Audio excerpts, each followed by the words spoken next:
Hi. Welcome to Beyond the Bell, a podcast hosted by large trait sixth form students where we'll be discussing all things glowing up and navigating life. We're your hosts, Kasheen, Kaylee, and Blessing, and today we're joined by our co-producer, Miss Desira. Woo! Hi everyone, I'm super excited to be here on your first episode. Thank you. Welcome to our first episode. Today we'll be talking about all things from growth and positivity. And with Valentine's Day being today, it's the best time to focus on yourself. Yeah. yes.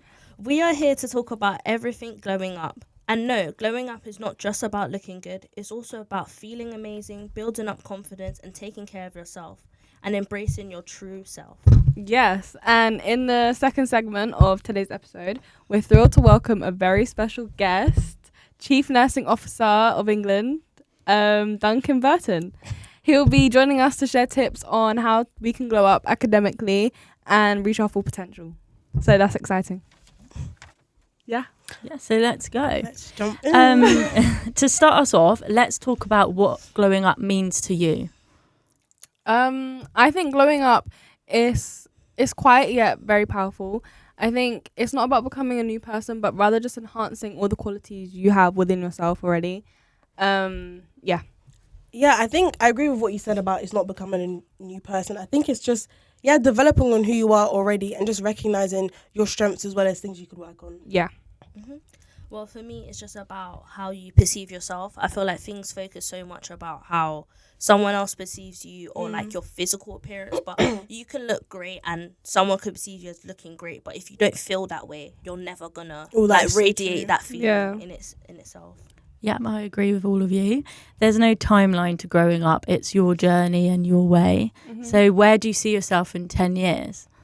Yeah, so I would like to be married and with kids, but I'd also love to either be in a career that I absolutely love or have my own business that I also love, because I feel like loving what you do just makes you happier in general. Like even with your A-level subjects, just like choose the subjects that you enjoy and that you know you're going to succeed at. Because if you choose like maths or science just because it's like a serious subject that will get you a good career pathway, you're not going to have fun and you're going to end up hating it. That is so true. Yeah. I hope that I'll be done with university, all of it, because I want to either go into forensic psychology or child psychology. But I hope to be married and maybe have a child. I'll be 28, so maybe have a child. Well, I'm thinking of it as my dreams that I want to accomplish, because 10 years, that's a hard line to look down, but I want to hopefully be owning my own fashion business by then, having my own brand, and I'll probably be living in America, in New York. That's my dream. Well, I hope, but I know that you're going to achieve this. Thanks. So, so let's move on and see how we can actually achieve this by focusing on our mental well-being. So one of the most important parts of growing up is confidence. It's not about being perfect. It's about showing up, setting boundaries, and learning from experiences. What makes you feel confident and how do you build it up, especially when things don't go as planned? Well, for me, I always hear the thing of like, well, when it comes to me with confidence, it's like confidence is something that you have to instill in yourself. So like I feel confident when like I've made like a piece of clothes that I love and I'm showing it off to everyone else, because that's me just like being proud of what I've done. And like you see like a smile on someone's face. I always feel like when someone's confident in something, there's like a different type of smile that they have. Yeah. So it's like smiling through the pain type of thing. I feel like confidence for me is me staying true to myself and always aligning with my core values and never changing myself for anyone, and just staying true to myself and being who I am. I think that's when I'm at my peak confidence, because if I pretend to be anyone else, then it's like, what is there to be confident about? Like, no point. That's not you. I think what keeps me confident is, I don't know, I want to say praying, but as well self-evaluating. I think that I went through a time when I was overthinking quite a bit, but I don't know, thinking about things and like deep in it would kind of made me realize like, okay, this is not that deep, like we can calm down now, like it's okay. But as well as praying, because praying to God about my struggles, it kind of makes me feel like I can be now less stressed about it because I've given it to God, and you know what I mean, he can help me work through things. But So some of our listeners may be doing their GCSE soon, and you guys are going to be doing your A-levels soon, which is extremely hard. So Let's not talk about it. I think it's important to celebrate the small wins Yeah, and definitely. say no to burnout, balance. So, but also failure. It's okay to fail. Yeah. It is, guys. Do you have any stories about how failure helped you grow? When it's not a story, well, basically, yeah. But when we was doing the Sheriff Challenge, we had the chance to meet judges and entrepreneurs, and one of the entrepreneurs shared that we should expect to fail. And I guess at first I wasn't offended, but I was like, "What do you mean?" Like it seemed really, really counterintuitive. But the more I thought about it, the more it kind of made sense to me. You kind of have to expect to fail to get to where you want to be in the end. But yeah. Yeah, I feel like for me, when I first joined Lara Trey, I came in late. So I was like really behind on all my subjects and everything. Then I did tests and I was getting like D's and C's. But then I was like, you know what, it's never that serious. Like you're behind, it's fine, just catch up. And then now I'm on like A stars, A's, B's. So it's just putting in the work. Consistency. It is, Consistency yes. is key. Yeah. Failure is just another step closer to success, It isn't it? is. Yeah.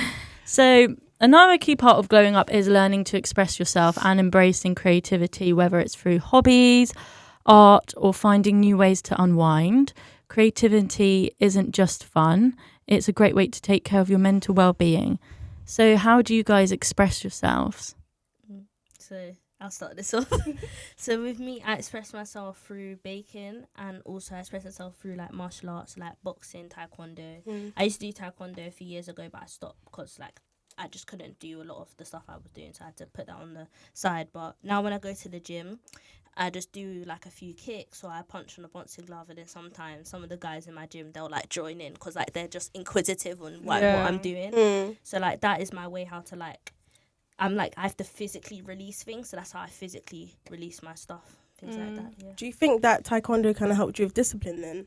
Yeah, like the thing is that when I used to go to the taekwondo place, like it was very disciplined. Like we all had to like sit down properly. Like there was no like messing about type of thing. So when you got up, you're in the zone and you know that you're just sparring. You're not physically fighting each other, because I feel like there's a switch in people's emotions when they're physically fighting or they're just sparring. Yeah, And yeah, I feel like people say, oh, it's a violent sport. But like even when I see the people like in boxing, when they're doing the boxing fights, they're not the aim is to knock each other out, but they're not trying to literally kill each other, that type of thing. They're just, it's boxing, it's a sport, and they're just releasing themselves and they're just playing about. So I feel like it depends on who you are, and I feel like it does teach you discipline in the sense of that you can go in a situation and you can like switch your actions to like, for that, like I don't act the same way in school that I act outside of school, because it's a professional environment.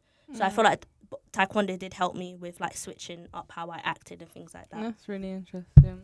I feel like for me, ice skating is like my outlet, or what I use to kind of calm myself down mentally. It definitely does do more for me mentally than physically, because I know like a lot of people like get these hobbies and do sports because they want to get fitter, but for me it's like it's very different. I enjoy being able to get a spin down or a jump or a skill and then just be so proud of myself, because it's a very unique and it's a very hard sport.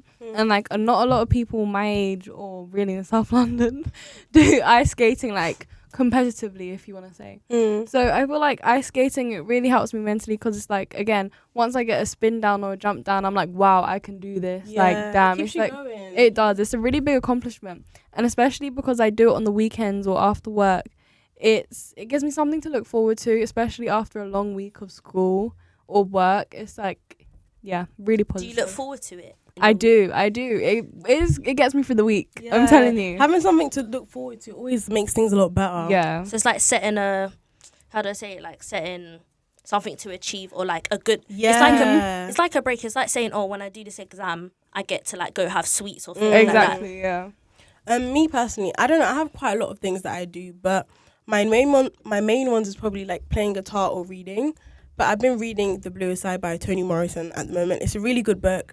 But I don't know, reading keeps me sane in a way. And as cringe as it sounds, it's like I'm in a whole nother world. I don't have to worry about my next biology exam. I don't have to worry about these type of things. It's like I'm focusing on the character and stuff. But yeah, as well as playing the guitar, I started it like when I did GCSE music, just because I wanted to have something to sing with, and it ended up being really fun. Like, I don't know, like when you master a chord or like you master a bar chord, those are really hard. When you master that or like a song, I don't know, it makes me feel like happy and it makes me want to keep going in a way. But that's what I do to keep saying. Cute. Very cute. Some people may struggle to, remember to do all these activities. So maybe you can try journaling, writing things down, Or gratitude. even audio diaries, like having something. Voice you record. memos. Yeah. Yeah. And speaking of books, I'm currently reading Atomic Habits, and it's about those small habits that you can implement in your life, very small habits that lead to a bigger change Things like what? in the future. Are there any other books that you guys are reading? Me, I really like fantasy books, so none that really kind of align with growing up. But I think reading is a very good outlet, again, because it takes you to a whole different world, especially when you're like imagining what the characters look like or the setting or how people talk.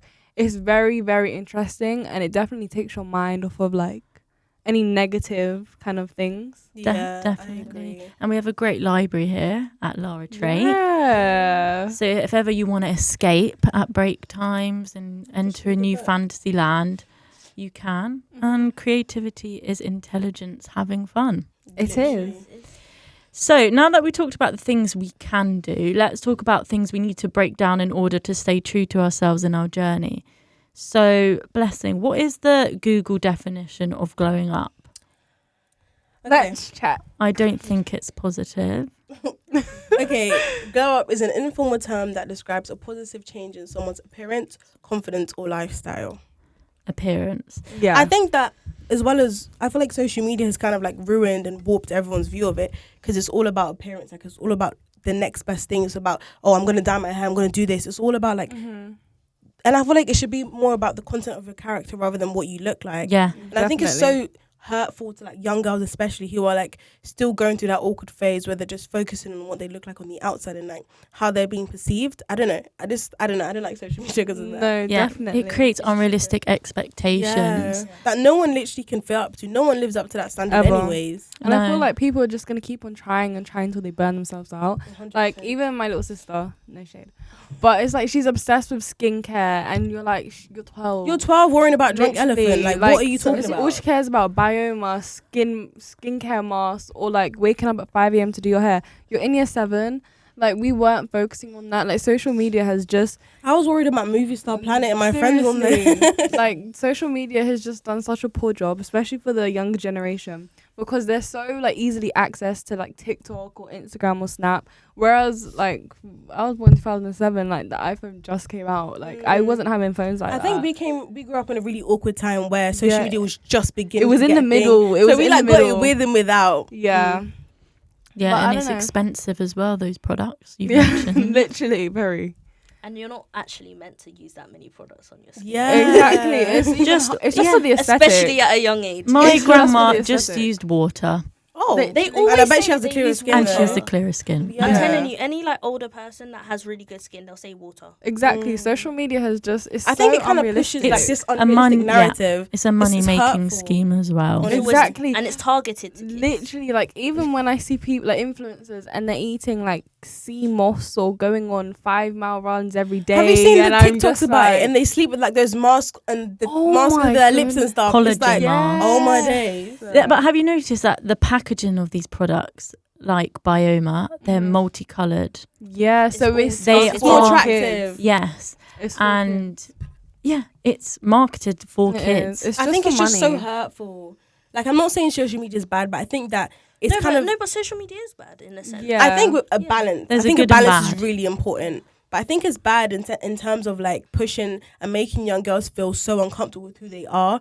Because even I feel like it's not with men that much. Of course, now there's things about looks maxing and like. I think for all of them that it's type more of like thing. how big your muscles are and stuff. Yeah. So I guess it is like a very physical. It's so kind of base physical, thing. yeah. It's really poor. It's really bad. I think it's better to focus on the content of a character than your outside. Yeah. Yeah. I mean, there are some positive influences out there on social media, but who actually inspires you it doesn't have to be someone on social media. It can be a family member. Your friends can inspire you.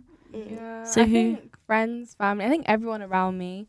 Like even when Kaylee speaks about how she wants to have her own fashion brand, or you playing guitar, it's like, wow.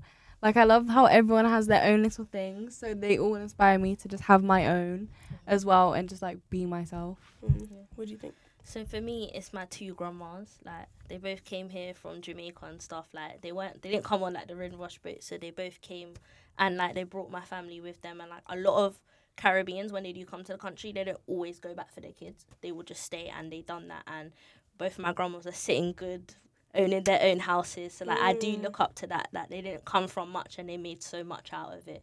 So sometimes when I feel like, I can't be asked to go to school, I'm like, listen, if my grandma had this offer, she No, would literally. she would literally be telling me off. So that's why I look up to my two grandmas.